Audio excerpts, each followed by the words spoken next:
to the airports and hit the road. We're going to bring in Sidel Airlines and show you that you shouldn't have any problems taking off this morning, at least due to the weather, that is, that we could have some slowdowns later today with thunderstorms popping up in a few cities. Pittsburgh, you're going to get into some rain.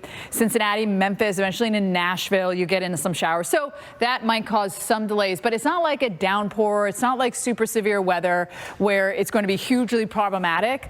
So the flight still should be able to take off with no problem. Here's a look at our spring training forecast. Maybe you're heading out to watch some spring training. It's going to be nice.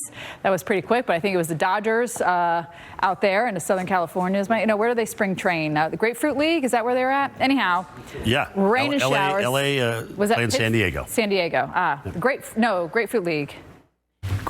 Grapefruit's California, isn't it? Right. Yeah. Where do they spring train? Well, they do both. They do Florida and they have two spring trains? And California and Arizona, yep. Okay, why do we have two? That's a lot. That's ridiculous. I think West Coast teams and Central United States teams choose the Southwest. I thought you meant that the Dodgers do both. Obviously, I know there's two spring trains.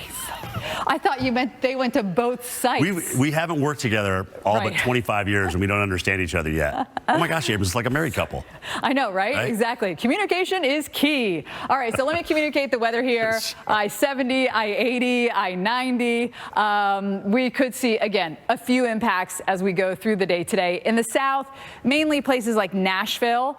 Tomorrow, that's when this really kind of swings through in the morning and then into the afternoon hours. So maybe a few issues from Raleigh down towards Florida. All right, Jim. But I do have to say this about you. Stephanie is the best at slowing my roll when I'm going a little bit heavy on the meteorology. Oh, we can all do that, though. I know, but you do, when you and I are together, you make sure that we put the brakes on us. She'll do it again at 50 past if you want to watch us, because we do a segment together. I speak Cantori-ese, if you will.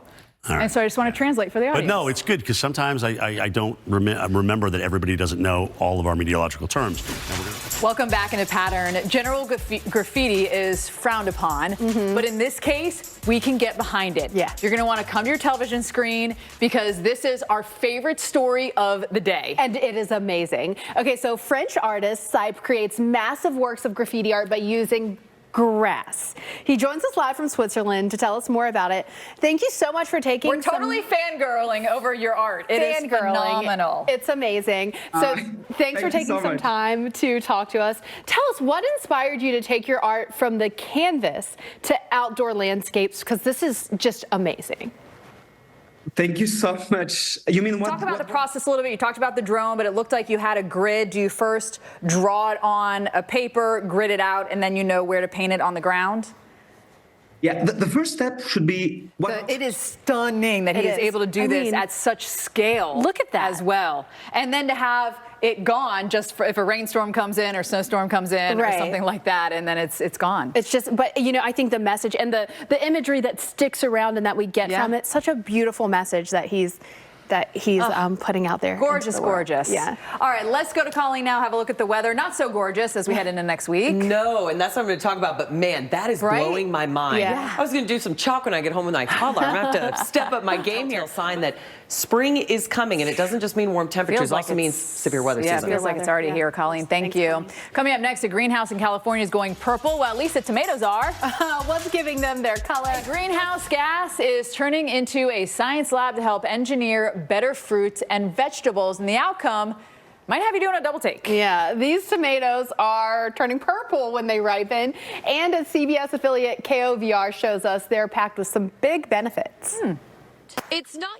Those are really cool. I know tomatoes come in all different colors, and they're really pretty. I also, it was a fruit. And I said the other day something about tomato being a fruit, and someone was like, was that you who was like, oh, I've never thought about it? Oh, no, I knew tomatoes were a fruit, but you called something else a fruit, and I was like, what? And you said it's because it has seeds. Yeah, like avocado is a fruit. I didn't realize that's what makes a fruit a fruit. Yeah. Yeah. So you learn something new every day when you hang out with Stephanie. I don't know about that. Maybe stuff you don't need to learn, too.